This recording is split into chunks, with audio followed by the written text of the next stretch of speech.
손자병법 형편을 보면 이런 지침이 있어요. 승리하는 군대는 승리할 수 있는 모든 조건을 이미 준비해 놓고 싸움에 임한다. 지는 군대는 일단 전쟁을 돌입한 후에 승리하고자 한다는 거죠. 무슨 얘기냐?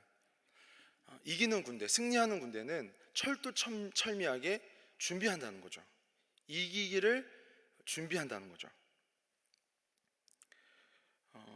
이기고 적을 제압하는 것이 군대의 가장 큰 사명이요 책무인 줄 믿습니다. 하물며 영적인 군대인 군사인 우리 그리스도인들은 어떻게 하면 승리하는 군대, 이기는 군대로 하나님께 영광을 돌릴 수 있을까요? 본문을 통해 함께 상고하고자 합니다. 첫째로 한번 화면을 통해서 첫 번째 대지 한번 보겠습니다. 시작. 네, 철저하게 하나님께 항복해야 합니다. 철저하게 하나님께 항복해야 합니다. 하나님이 그의 하나뿐인 아들 예수 그리스도를 이 땅에 보내주시고 또 그 구원의 메시지를 보내주셨다는 것은 자비와 용서, 긍휼의 사인이지만 또 한편으로 그건 뭐냐? 최후 통첩이죠. 하나님이 이 땅을 향한 마지막 경고인 거예요. 최후 통첩이죠. 오래 참으시지만, 기다리시지만 이제 더 이상 기다리지 않겠다. 이 예수 그리스도로 하나뿐인 아들을 내가 내어줌으로 이제는 너희에게 최후 통첩을 보낸다는 메시지가 함께 담겨져 있는 거예요. 마가복음 12장 1절 7절의 이 사이 말씀을 같이 읽어보겠습니다. 마가복음 12장 1절에서 7절 말씀 시작.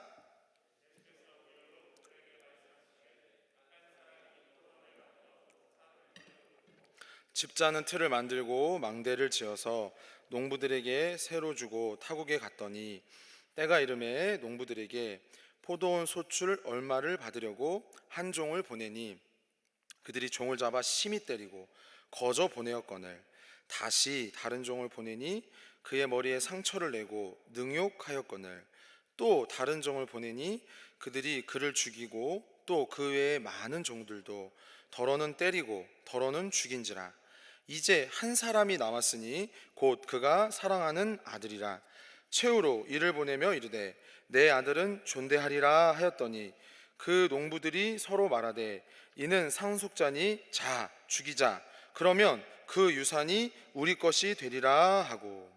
이 비유의 말씀은 구약의 이스라엘의 역사를 압축적으로 주님께서 비유하신 말씀이에요.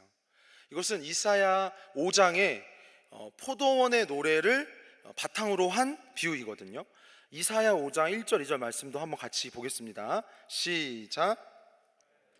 나는 내가 사랑하는 자를 위하여 노래하되 내가 사랑하는 자의 포도원을 노래하리라. 내가 사랑하는 자에게 포도원이 있으며 심히 기름진 사내로다. 땅을 파서 돌을 제하고 극상품 포도나무를 심었도다. 그 중에 망대를 세웠고 또 그 안에 술틀을 팠도다. 좋은 포도 맺기를 바랐더니 들포도를 맺었도다. 그러니까 이 포도원의 노래로 주님은 마가복음 12장의 1절에서 7절의 말씀으로 압축적으로 그 약속의 땅에 들어간 구약의 백성들이 얼마나 신실하지 않았는가, 하나님의 명령을 어떻게 이행하지 않았는가, 그들의 죄악사항이 무엇인가를 보여준 거죠. 포도원의 주인이신 하나님은 이스라엘을 애굽의 종살이에서 마치 이 포도나무를 이렇게 떠서 그 애굽에 종살이하고 있던 아브라함의 후손들을 이렇게 떠내서 약속의 땅으로 옮겨 주신 거죠. 옮겨 심어 주신 거예요. 극상품 포도나무로 거듭나게 하셔서. 할렐루야. 당연히 포도원 주인이신 하나님은 그 극상품 포도나무를 심겨진 그 약속의 땅의 자손들에게, 아브라함의 후손들에게 정당한 권리가 있으시죠. 포도 열매의 소출을 요구하신 거예요. 거기서 하나님을 경외하며, 무슨 얘기죠? 거기서 하나님을 경외하며 하나님의 법도를 따라 하나님을 모르는 그 이방 세계 가운데서 그 구원의 빛을 나타내길 바라신 거죠. 그것이 성도의 기업이고 성도의 본분이고 성도를 부르신 뜻인 줄 믿습니다. 근데 그들은 쉼없이 하나님을 거스르고 반역했다는 거예요. 그렇게 애굽의 종도로 탔던 그들을 긍휼히 여겨 주셔서 약속의 땅으로, 조상들에게 약속하신 그 땅으로 옮겨서 심어서 살게 해주시고 풍성하게 기름지게, 그들이 노력하여 얻지 않는 가옥과 전토와 모든 소유들을 주셨지만 마땅히 돌려야 할 영광과 그 법도를 따라 사는 것을 태만했다는 거죠. 그래서 종들을 보내서 소출을 내라, 그 종에게, 그 주인에게 합당한 영광을 돌려라 했는데 어떻게 했어요? 그 마가복음 12장 1절에서 7절의 말씀 보면 그들이 종을 잡아 심히 때리고 거저 보내고, 다른 종을 보내니 머리를 상하게 하고, 또 다른 종을 보내니 이제 심지어는 그를 죽이고. 이게 뭘 얘기하는 거죠? 구약의 선지자들이 고난받은 것을 얘기하는 거예요. 구약의 선지자들이 고난받은 것을 얘기해 주는 거예요. 오늘날 우리들도 그러한 동일한 문제, 그러한 동일한 연약함에 있진 않은가, 이 시간 상고해 보기를 바랍니다. 포도원 주인이신 하나님은 응당 얻으실 극상품 포도나무 열매를 바라였어 그 종들을 보내었지만 그들은 뭐라고 말해요? 자기들이 주인이라는 거죠. 이 포도원은 우리 거야. 욕심을 품은 거예요. 그래서 심지어 어떤 일까지 하죠? 긍휼이 풍성하신 하나님께서 마지막에는, 최후에는 뭐예요? 그가 사랑하는 아들을 보내셨어요. 어떤 마음으로? 그렇게 종들을 괴롭히고 종들을 죽인 그 농부들에게 어떤 마음으로? 최후로 이를 보내며 이르되 내 아들은 존대하리라. 할렐루야. 이렇게 우리 하나님의 성품은 오래 참으시는 성품인 줄 믿습니다. 그렇지 않습니까? 우리가 그렇게 막 모질게 모함하고 함부로 대한 상대가 있는데 끝까지 참으시잖아요. 우리 같으면 그렇게 안 하죠. 마음에 의심하고 이번에 또 어떻게 속일까 하고 그런 이렇게 고리눈으로 보겠죠. 근데 하나님은 당신의 그 하나뿐인 사랑하는 아들을 보낼 때 어떤 마음으로 보내세요? 최후로 이를 보내며 이르되 내 아들은 존대하리라. 여러분요, 우리 그 바울을 주님께서 부르실 때도 충성되이 여기셔서 그에게 직분을 맡기신 줄 믿습니다. 할렐루야. 그러니까 믿고 부르시고 충성되이 여기셔서 우리가 여기에 나와 하나님을 예배하는 자들이 된 줄 믿습니다. 그것이 하나님의 자비하심이죠. 그것이 하나님의 오래 참으심이죠. 그 아들을 보내신 그 뜻인 거예요. 우리가 그렇게 서로 사랑하길 원합니다. 우리가 그렇게 서로 세워주길 원합니다. 사랑하는 성도 여러분, 우리는 값없이 영생을 얻은 자들이 되었어요. 오직 하나님의 긍휼로 구원을 받은 줄 믿습니다. 베드로후서 3장 15절이에요. 우리 함께 한번 읽어보겠습니다. 베드로후서 3장 15절 시작. 구원이 될 줄로 여기라. 우리가 사랑하는 형제 바울도 그 받은 지혜대로 너에게 이같이 썼고. 자, 보세요. 화면을 보세요. 한번 따라해 보세요. 또 우리 주의 오래 참으심이 구원이 될 줄로 여기라. 여러분, 우리는 아무 공로 없습니다. 우리는 이 구원을 얻기 위하여 아무 수고하지 않았어요. 아무 자격이 없다는 거죠. 오직 주의 긍휼로 구원을 받은 줄 믿습니다. 그러니까 그 긍휼로 얻은 구원이기 때문에, 자비하심으로 얻은 영생이기 때문에 우리의 삶의 목적과 비전은 그 아들 예수 그리스도를 붙잡는 것이어야 하는 줄 믿습니다. 그리고 이 땅에 오신 그리스도를 널리 전하고 힘써 전하고 때를 얻든지 못 얻든지 증거하는 것이, 그 빛을 나타내는 것이 우리의 사명인 줄 믿습니다. 그것이 극상품 포도 열매인 거죠. 할렐루야. 제가 주일학교 때 아직도 기억나는 게 뭐냐면 예배 안 빠지고 친구 데리고 오고 선생님 말씀 잘 듣고 암송 잘해오면 포도송이 스티커 주셨어요. 그러면 포도송이 스티커 몇 개가 차면, 알알이 차면 그거 뭘로 바꿔줘요? 되게 좋은 선물로 바꿔줘요. 그런 거죠. 우리 신앙이 그런 거예요. 여러분 여러분 주일학교 때 배운 게 사실 이게 정말 기초고 정말 이게 토대더라고요. 제가 우리 주일학교 사역자분들하고 사무실을 같이 쓰는데 오늘 얼마나 그 어린이 주일 예배 준비하느라 땀범벅 되신지 몰라요. 정말 기대하시라. 옆에서 보는데 보기가 너무 죄송스럽고 민망해가지고 피했어요. 정말 어느 전사님은요 땀이 다 젖어가지고 그 디렉터 목사님은 막 왔다 갔다 하시고. 여러분, 아라리 포도열매가 맺혀지길 바랍니다. 그 영생에 합당한 자들로 우리를 그렇게 연결어 가게 하시는 거예요. 그러한 중심으로 우리가 하나님께 더욱 헌신하길 바랍니다. 둘째로, 우리 두 번째 대지 한번 읽어볼게요. 둘째로, 시작. 그러니까 우리가 이기는 군대가 되려면, 하나님께 영광 돌리는 군대가 되려면 우리를 부르신 그 뜻에 합당하게 그것에 철저해야 한다는 거죠. 우리를 부르신 뜻, 그 부르신 그 의지에 합당하게 우리의 마음과 내면을 잘 정돈해야 되는 거예요. 정리해야 되는 거죠. 여러분, 하나님을 대적하여 이길 수 있는 존재는 없습니다. 지혜로도 모략으로도 우리 여호와를 이길 수 있는 존재는 없습니다. 믿으십니까? 가장 강하신 하나님, 신들 중에 신이요 왕 중에 왕인 줄 믿습니다. 근데 여러분 잘 들어보세요. 그런데 우리 조상 야곱에게 어떤 이름을 주셨죠? 우리 조상 야곱에게 어떤 새 이름을 주셨어요? 이스라엘. 여러분, 이스라엘의 이름의 뜻은 뭐냐면 하나님과 겨루 이긴 존재예요. 이거는 하나님과 비길 수 있는 어떤 참람한 존재다라는 뜻이 아니에요. 이건 뭐와 같냐면 하나님의 자녀로, 우리가 앞서 첫 번째 대지에서 살폈던 것처럼 특별한 은혜와 긍휼과 자비로 구별한 존재라는 뜻입니다. 이런 거죠. 어느 아비가 자기의 어린 자녀 막 씨름해서 이겼다고 좋아해요? 내가 막 엎어뜨렸어, 내가 쓰러뜨렸어 하고 막 그런 아비는 없죠. 그렇죠? 젖음으로 기뻐하고 그렇게 속 깊이 배려함으로 그 자녀가 성숙해지기를 바라는 것이죠. 우리 아버지도, 우리 하나님도 그와 같은 거예요. 그에게 그 이름을 주신 것은 뭐예요? 내가 특별히 너를 사랑한다. 내가 너를 이 천사와 씨름하여 내가 져준 것은 우리 하나님의 능력이 없어서 부족해서 그런 게 아니에요. 그 아비의 마음, 내가 져줌으로, 내가 너를 배려함으로 속 깊게 너를 사랑하여서 네가 성숙한 자녀로 하나님의 그 뜻과 마음을 헤아리는 존재로 신장되길 바란다.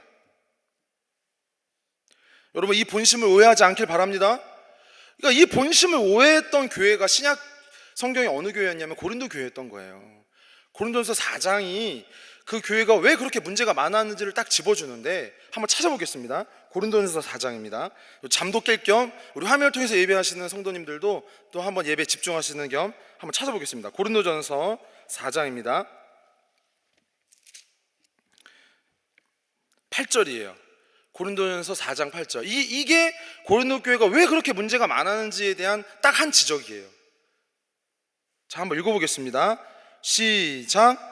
너희가 이미 배부르며 이미 풍성하며 우리 없이도 왕이 되었도다. 우리가 너희와 함께 왕노릇하기 위하여 참으로 너희가 왕이 되기를 원하노라. 이거 뭐예요? 아직 왕이에요, 왕이 아니에요? 여러분, 우리는요 하나님의 왕의 자녀인 줄 믿습니다. 우리는 조선시대로 비유하면은 동궁전에 있는 자녀들이에요. 동궁전. 조선시대의 왕자들이 사는 전, 특별히 그 후손이 될 그 적통자가 거하는 궁을 동궁이라고 했어요. 동궁. 왜 그렇죠? 동력동의 집궁이에요. 궁궐궁이에요. 그러니까 떠오르는 해죠. 근데 여러분, 아직 떠올랐어요, 안 떠올랐어요? 응? 여러분, 사도세자 그 이야기 아시잖아요. 떠올랐어요, 아직 안 떠올랐어요? 함부로 하면 안 되는 거죠. 그러니까 우리 성도들을 향한 사랑도 그거 같다는 거예요. 져주시는데, 배려하시는데 그 본뜻과 심의를 헤아리는 성도, 성숙한 자녀가 되어야 할 줄 믿습니다. 이미 배부르고 이미 왕이 된 것처럼 방자하고 자만하면 안 된다는 거죠. 더 예의주시하고 그 한결같은 사랑과 깊은 사랑에 대해 더 목말라 사모하는, 그것을 더 깊이 알아가려고 하는 충성스러운 자녀의 마음이기를 바랍니다. 주님은 우리 육신의 부모보다도 더 큰 사랑으로 우리를 사랑하세요.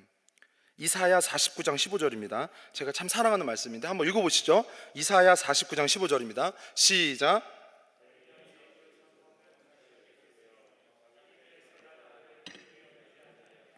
그들은 혹시 잊을지라도 나는 너를 잊지 아니할 것이라. 할렐루야. 여러분, 우리 아버지가 누구세요? 우리 부모, 우리 하나님이신 줄 믿습니다. 할렐루야. 모든 영의 아버지이신 줄 믿습니다. 주님이 이 부모 자식 어머니의 사랑과 대조하시잖아요. 비교하시잖아요. 그러니까 하나님은요, 말씀을 이해하기 위해서요, 이렇게 당신을요 어댑테이션, 낮춰주시는 거예요. 여러분, 하나님 비할 수 없어요. 어머니 사랑하고 비할 수 없는 사랑인 줄 믿습니다. 우리 아버지보다도 더 높으신 하나님인 줄 믿습니다. 우리가 가정의 달 이제 준비하고 있는데, 어떠한 존재, 어떠한 위치에 있는 사람보다, 자격에 있는 보다 더 높으신 분인 줄 믿어요. 근데 그럼에도 불구하고 하나님은 그 속뜻과 본의와 우리를 향한 진심을 알게 하기 위하여 그렇게 유비하시는 거죠. 제가 그런 유비 가운데 참 마음을 항상 이렇게 떨리게 하는 유비가 뭐냐면, 재림의 때를 주님이 비유하실 때 뭐라고 말씀하시냐면, 도적같이 오리라. 그날이 도적같이 오리라.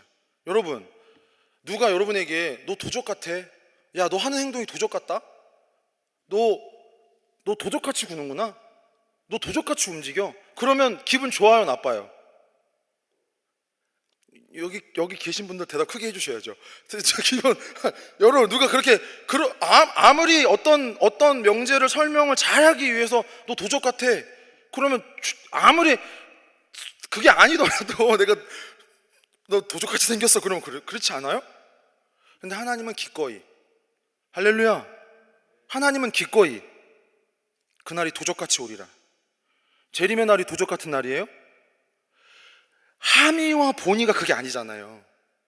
근데 그걸 얘기하신다는 건 뭐예요? 알아들어라. 내가 그렇게 낮출 테니 알아들어라. 내가 너희가 진토와 같고 진토보다 못한다는 거 안다. 알아들어라. 할렐루야. 그래서 낮추셔서 사람이 되신 줄 믿습니다. 어머니 사랑보다도 큰 사랑이죠. 그들은 혹시 잊을지라도 나는 잊지 않겠다. 할렐루야. 이 놀라운 사랑이 우리로 하여금 새 생명을 얻게 하였고, 우리의 삶의 목적과 비전을 새롭게 한 근거요 용기가 되는 줄 믿습니다. 그러기에 우리의 발목을 잡고 있는 죄의 문제, 불순종의 기질을 고쳐가시고 해결해 가시는 하나님인 줄 믿습니다. 민수기 23장 21절이에요. 함께 보시죠. 민수기 23장 21절 시작.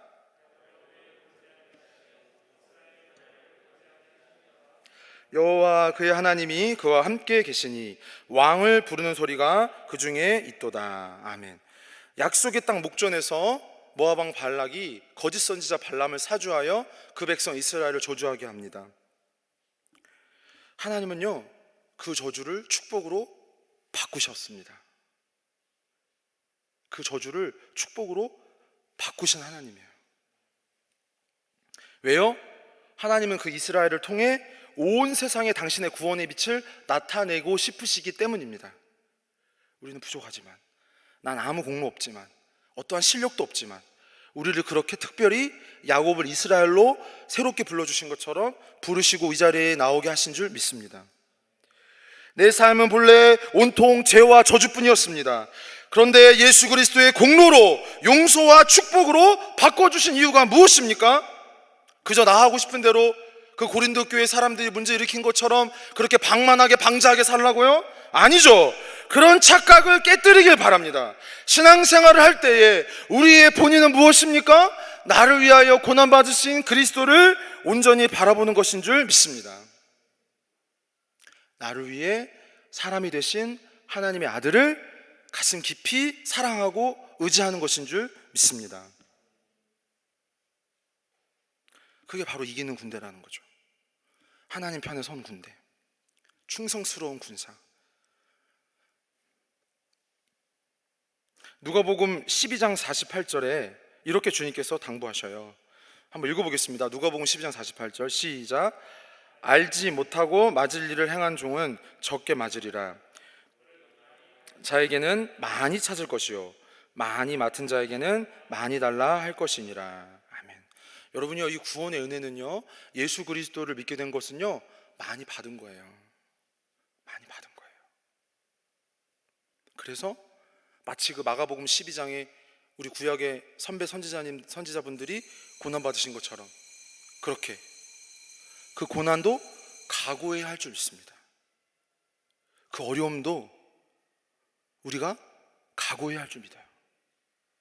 사랑하는 성도 여러분, 그렇기 때문에 우리는 늘 하나님 앞에 깨어서 엎드려야 해요. 조금이라도 나를 주장하거나 나를 드러내려는 그런 불순종의 마음, 그런 자만하고 방자한 심령을 내버리시기 바랍니다. 온전히 쓰임받고 영적인 전쟁에서 이기기 위해 영원히 이기는 권세를 가지신 예수 그리스도를 붙잡는 여러분이 되길 바랍니다. 영벌 대신 영생을 주신 하나님께 무엇이 아까울 수 있어요? 그렇지 않습니까?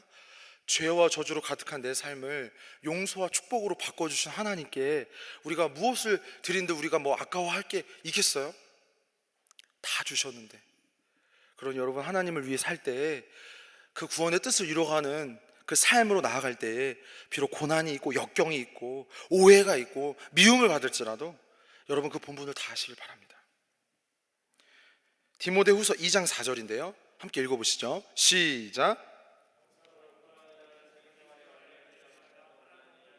이는 병사로 모집한 자를 기쁘게 하려 함이라. 아멘. 여러분, 자기 생활에 얽매이면 돼야 안 돼요. 적용입니다. 우리가요, 하나님을 믿을 때 잘 이해하셔야 돼요. 영원한 생명을 얻었기 때문에 복음의 빚진 자가 된 것입니다. 그것이 로마서 1장에 바울이 자신이 내가 복음의 빚진 자로서 얼마나 철두철미하게 하나님 편에서 헌신한 삶을 살았는지 고백한 것이죠. 그런 여러분, 주의 이름으로 부탁합니다. 자기 생활에 얽매이지 않기를 바랍니다. 우리는요, 군복무를 하고 있는 마치 군인과 같은 그런 군사와 같은 자세와 중심으로 신앙생활을 해 나가야 할 줄 믿습니다. 죄악이 가득한 이 세상에서 소금으로 사는 길, 그 맛을 내는 길 어렵습니다. 하나님의 진리를 붙들고 인내하려 한다시면 얼마나 방해하는 것이 많은지 몰라요. 가까운 관계에서부터 더 멀리 여러 가지 복잡한 다단한 일들이 계속적으로 회방이 들어요. 그때 여러분 당황하지 않길 바라요. 하나님은 그 아들을 보내신 일 반드시 우리를 통해 이루어 가실 줄 믿습니다.